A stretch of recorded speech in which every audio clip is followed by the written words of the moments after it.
आज की सरकारें ये देखती हैं कि ये हमारा विरोध कर रहा है, ये सरकार का विरोध कर रहा है, इसे तुरंत जेल में भेज दीजिए। तो आज की स्थितियों में आपके लिए लड़ पाना, पब्लिक के लिए कुछ कह पाना बेहद कठिन है सर। इसके एवज में मैं आज आगरा जिले में एक दौर था, 87 धाराओं में मुझ में मुकदमे दर्ज हो गए थे, जो जिले में अपने आप में हिस्ट्री थी। आज भी 22 मुकदमे मुझे झेलने पड़ते हैं इस मामले।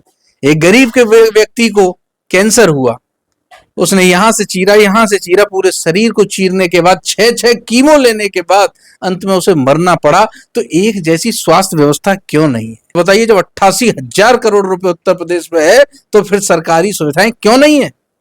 पूछा है कभी आपने?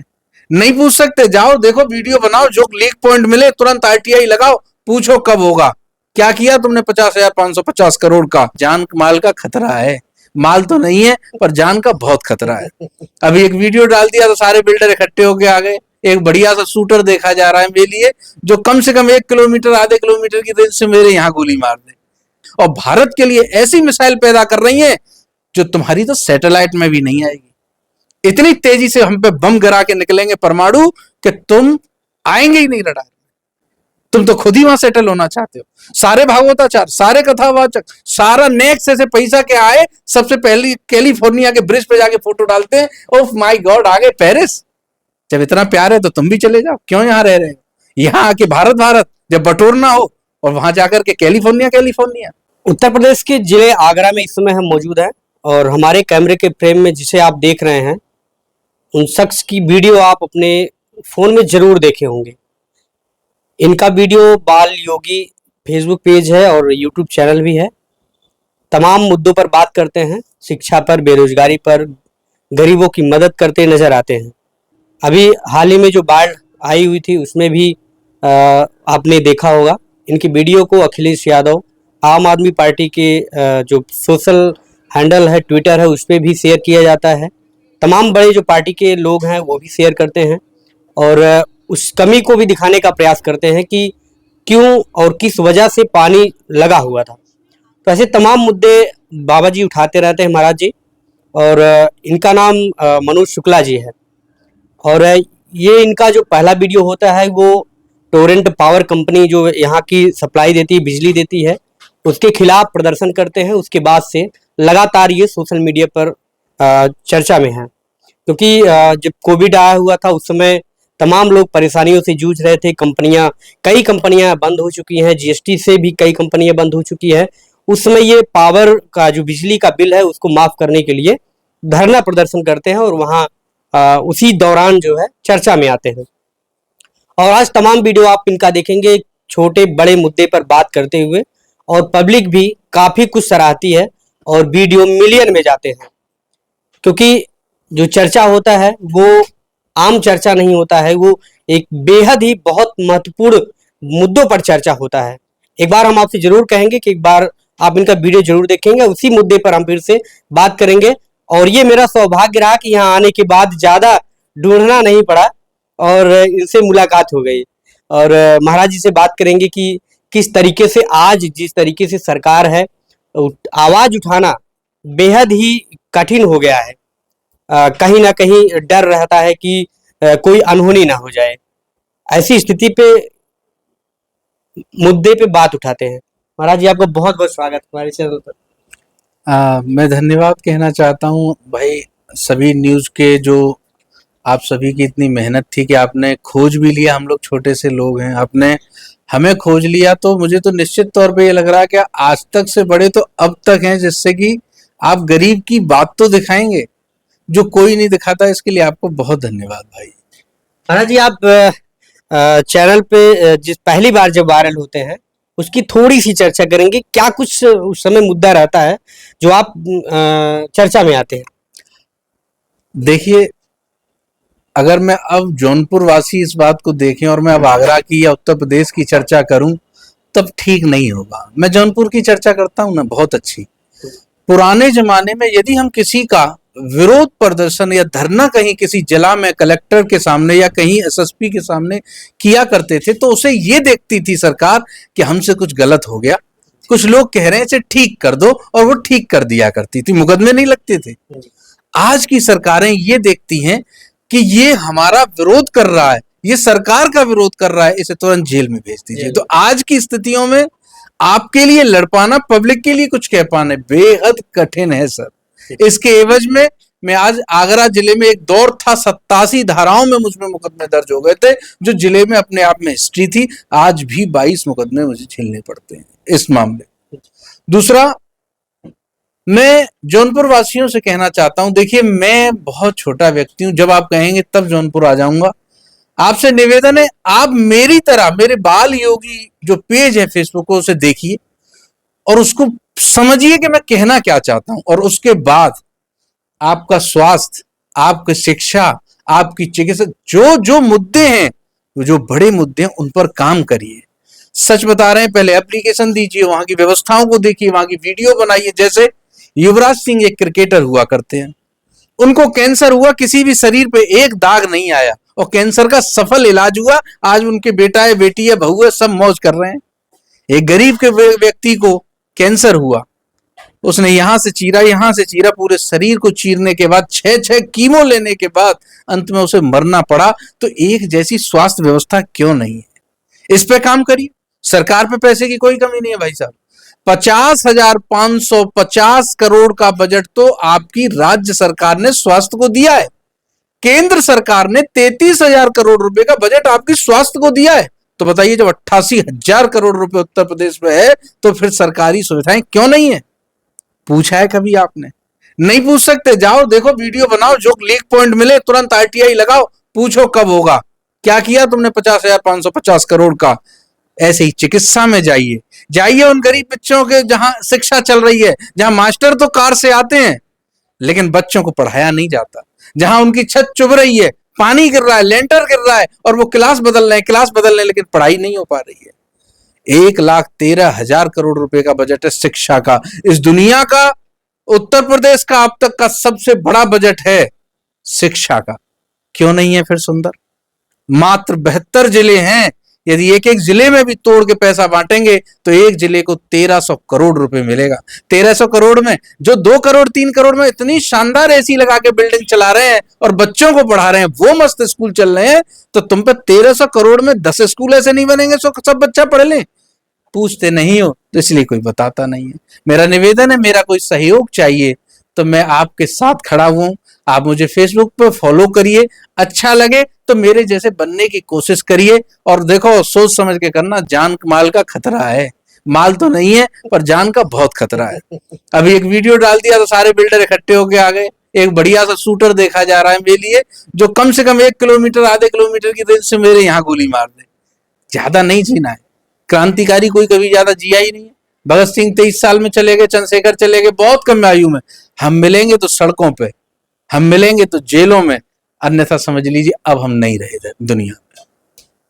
महाराज जी, आपने जब वो शिक्षा का एक प्राइवेट और एक सरकारी का 2 पल्लों में आपने जब कंधे पे रखा तराजू की तरह, जिस तरीके से कहे तो माता पिता को श्रवण जी ने ढोया था, उसी तरीके से आपने इसको ढोया, तो किस तरीके का पलड़ा आपको कौन सा भारी लगा? जब पहली बार बच्चा माँ के गर्भ में आता है ना, 9 महीने के संघर्ष के बाद बाहर आता है, तत्काल उसके माँ बाप उसको खिलाते हैं, पिलाते हैं, धीरे धीरे बड़ा करते हैं। जब वो 4 साल 5 साल का हो जाता तो उसे शिक्षा देना शुरू करते हैं। वहां से लेकर के 10वीं पास 12वीं पास करने के बाद एलन फैलन फिजिक्स वाला वो न जाने कौन सी कोचिंगों से उसका बेटा संघर्ष करते हुए निकलता है, और BA LLB BTech और NIT FNIT सब कर आके रही। 25 से 30 लाख रुपए एक युवा मेरा खर्च करता है। जब 30 लाख रुपए खर्च करके और 30 साल की आयु पूरी करके वो अपनी सरकार से कहता है, भाई साहब बढ़िया तरीके से आया हूं, पढ़ लिख के आया हूं, लाइए नौकरी, तो हमारी सरकार क्या कहती है? ये वाले कोर्स कर लिए, अब इसके साथ टेट करिए, पेट करिए, नेट करिए, और सिर्फ करते करते करते ये कब सफेद हो जाते हैं ये समझ में नहीं आता, और कब वो ओवर एज होकर के कोई छोटा पान का खोखा डाल लेते हैं। ये देश का सबसे बड़ा दुर्भाग्य है। ये हालात जब है जब किसी मुख्यमंत्री प्रधानमंत्री को अपने पिता के जेब से पैसा नहीं देना है, सिर्फ नौकरी देनी थी। पैसा देने की चिंता तो वो करता जिसको कुर्सी पे बैठना था, लेकिन नहीं, यहां युवाओं से अवसर सुने नहीं जाते हैं, उनके विजन पूछे नहीं जाते हैं। तो वो क्या कहता है पता है आपको? वो कहता है अरे यहाँ भारत रहने लायक नहीं है, और 1 साल में 2,53,000 लोग भारत छोड़ के विदेश की सदस्यता ले रहे हैं। किसी विदेश मंत्री को ये टाइम नहीं था ये सोच सके कि हमारे विदेश क्यों जा रहे हैं बच्चे, विदेशी घूमने आ रहे हैं, लौट के जा रहे हैं। 10 साल के आंकड़े कहते हैं केवल 22,000 अंग्रेज भारत आके नागरिकता लेते हैं, और हमारे इंडियंस 25 लाख जा चुके हैं 10 साल में। खाएंगे यहाँ का, पिएंगे यहाँ का, पढ़ेंगे यहाँ का, सब बर्बाद कर दिया। अब देने का टाइम आया तो विदेश चले गए। मैंने पूछा एक पेरिस वाले भाई से, क्यों जाते हैं आप? उसने कहा सर मजबूरी है, टैक्स तो यहाँ भी देंगे वहां भी देना ही पड़ता है, लेकिन वहां अगर मैंने 3 दिन अगर अपने बच्चे को शिक्षा के लिए नहीं भेजा ना, तो चौथे दिन मास्टर नहीं आता है, पुलिस आती है और हमें जेल में डाल देती है। वहां एक ऑल्टो चलाने वाला और फरारी चलाने वाले का चालान एक जैसा नहीं होता है। आज तुमने ऐसी गंद मचा रखी हर जिले में, रिक्शा, टेम्पू, रेडी, ठेल ढकेल, इन्हीं पे चलेगी गुंडागर्दी। इसीलिए तुम आईएएस बनाए हैं तुमने, इसीलिए तुमने आईपीएस बनाए हैं कि रिक्शे वाले, ठेली वालों के 50,000 के चालान कर दो। लगता है कि यहां पैदा हुए, इसमें बदलाव होना चाहिए, अन्यथा तुमने भारत को रहने लायक छोड़ा नहीं है। इसीलिए सारी प्रतिभाएं नासा में जाके काम कर रही हैं और भारत के लिए ऐसी मिसाइल पैदा कर रही हैं जो तुम्हारी तो सैटेलाइट में भी नहीं आएगी। इतनी तेजी से हम पे बम गिरा के निकलेंगे परमाणु कि तुम आएंगे ही नहीं रडार में। अपनी प्रतिभाओं को किसी एक बार बुलाया एनआरआई भाइयों को, ए भाई लौटे आओ यार अपने देश में। नो, क्यों? तुम पे टाइम नहीं है ना, तुम तो खुद ही वहां सेटल होना चाहते हो। सारे भागवताचार, सारे कथावाचक, सारा नेक्स्ट से पैसा के आए, सबसे पहले कैलिफोर्निया के ब्रिज पे जाके फोटो डालते हैं, ओह माय गॉड आ गए पेरिस। जब इतना प्यार है तो तुम भी चले जाओ, क्यों यहाँ रह रहे हो? यहाँ आके भारत भारत जब बटोरना हो, और वहां जाकर के कैलिफोर्निया कैलिफोर्निया। ये देश के सबसे गंदे लोग हैं जो इस तरीके का बर्ताव करते हैं। हम जैसे लोग तो सिर्फ जगाने का काम कर सकते हैं। किसी दिन गोली से मारे जाएं तो याद रखना भाई एक बालयोगी हुआ जो सिर्फ आगरा के लिए लड़े, लेकिन आप कोशिश करेंगे तो जौनपुर के लिए भी आएंगे, हर जगह आएंगे, उत्तर प्रदेश के हर कोने कोने में आ सकते हैं। महाराज जी, जैसे ही गर्मी आ जाती है, बिजली विभाग की आप बात करें तो हमारे यहाँ जौनपुर में बात करें तो जैसे ही गर्मी आती है, हमें लगता है हर जगह की ये समस्या रही है। गर्मी आती है तो खेतों में गेहूं, खेतों में आग लगना शुरू हो जाते हैं। घर की लाइटें जो हैं 12-12 घंटे लाइटें गायब हो जाती हैं। ये बोला जाता है कि ओवरलोड हो गया है। तो तब भी वही चीजें थी, आज भी वही चीजें हैं। क्या कुछ करें कि ये सारी चीजें खत्म हो जाए? क्या कुछ किया जा सकता है? अब किसी भी चीज की देश में कमी नहीं है। देश को आजाद हुए 80 वर्ष हो चुके हैं। अब हम लोग इतनी बिजली बनाते हैं कि हम बाहर भी बेच रहे हैं बिजली को। सरकार 5 रुपए 85 पैसे में हर विभाग को बिजली देती है, लेकिन जो प्राइवेट प्लेयर टोरेंट पावर जैसे और डेसो जैसी कंपनियां आ गई हैं प्राइवेट, वो मोटा फंड देती हैं सरकार को और फिर बिजली का टेंडर ले लेती हैं। बिजली का टेंडर मिलते ही 5 रुपए 45 पैसे की बिजली को 4 रुपए 26 पैसे में बेचती हैं। सरकारी बिजली को घाटे से बेच रहे हैं प्राइवेट को, और प्राइवेट वाला 4 रुपए 26 पैसे की बिजली को उस ग्राहकों को, जो आपका वोटर है, जो देश का व्यक्ति है, उसको वो दे रहे हैं 9-9, 8-8, 10-10 रुपए यूनिट के हिसाब से। तो सोचिए इसमें कहां घाटे का सौदा है? सरकार इस काम को खुद क्यों नहीं करती है? सरकार के पास कोई कमी नहीं है, परंतु रेलवे के डीआरएम को, रेलवे के अधिकारी से फोन करके थोड़ी कहेगी हमारी पार्टी को चंदा दे दो। कोई कैसे दे देगा? सरकारी विभाग है। अंबानी अडानी को कहा जा सकता है कि हम तुम्हें रेलवे दे रहे हैं, अब तुम हमें इतने 1000 करोड़ का चंदा दो। और यही सब होता है इलेक्ट्रॉनिक बॉन्ड में, आपने देखा। हमें नेता से कोई गुरेज नहीं है, वो अपनी माँ के गर्भ से पैदा नहीं हुआ है, वो सब बायोलॉजिकल है ही नहीं, तो फिर क्या इनसे बात करें? वो लोग तो अवतरण ऊपर से आए, उन्होंने आज तक बिजली नहीं देखी, पानी नहीं देखा, गरीब की समस्या नहीं देखी, तो वो जान भी नहीं पाएंगे। उनसे कोई उम्मीद करना बेकार है। खुद ही उठो, खुद ही जागो, अखबार पढ़ो, उसमें देखो बजट कितना है, और फिर जिन जिन विभागों में जो जो बजट आया हो उसी अधिकारी से पूछिए कहाँ लगा पैसा। जवाब ना दे आरटीआई मांगिए, ना दे साले को हाईकोर्ट पीआईएल करिए। जवाब मांगना सीखेंगे, लगेंगे 2, 4, 5, 10 हजार खर्च सबके होते हैं। भीख मांगो, रोड पे सब मांग रहे हैं। बच्चे गाड़ियां साफ कर रहे हैं, उसके बाद 1 रुपया मांगते हैं। आप भी गाड़ी साफ करिए और कहिए सर पीआईएल करने जा रहा हूं। सरकारी अस्पताल के खिलाफ 2 रुपए देंगे क्या? मैं वादा करता हूं देंगे 2 रुपए। महाराज जी, वीडियो जो आपका नाव में बैठा हुआ वीडियो वायरल होता है पानी का, वहाँ आप क्या ऑब्जर्व करते हैं कि क्या कुछ वहाँ होना चाहिए था कि इस तरीके की घटना ना होती वहाँ पे? वो देखिए आगरा की बात थी, फिर भी आपको बता देता हूँ। हमारे आगरा में महापौर के चुनाव होते हैं, मेयर उसको कहा जाता है। वो भ्रष्ट लोग हैं। 1856 करोड़ रुपए आगरा के विकास के लिए, स्मार्ट सिटी के लिए आए थे, सबको खा गए। मेहंदी लगा करके बैठ गई और सबसे पहले बोली कि मैं इनोवा क्रिस्टा में चलूंगी। जिस दिन इनोवा क्रिस्टा 10 दिन तक नहीं आई तो 10 दिन तक काम नहीं किया, नाले मगर देखा भी नहीं साफ सफाई। इनोवा क्रिस्टा से जब देश का व्यक्ति एक बड़े पद पे होने के बाद ये कहे कि तभी नाले साफ होंगे, तो ये देश का दुर्भाग्य नहीं है, उस व्यक्ति का दुर्भाग्य। तो जितनी बड़ी कुर्सी मिली तो उन्हें कुछ करके नहीं दिया। 8 करोड़ रुपए का आप कुत्तों का वो कर रहे हैं नसबंदी, कौन चेक करेगा? सब कुत्तों को उठा के चेक करें तुमने कराई कि नहीं कराई। इस तरीके से देश में घोटाले हो रहे हैं। तो मैंने एक ऑप्शन दिया कि वो वीवीआईपी रोड था, वहां से प्रधानमंत्री राज्यपाल कोई भी आ जाए, सब वहीं से निकलना पड़ेगा। वह पूरा पानी से भर जाता है, 1 घंटे पानी पड़ जाती, दिनों के दिन पानी नहीं सूखता है। तो हमने एक तंज था ये कि हमने नाव चलाई थी, तो काफी लोगों ने इस बात को सराहा।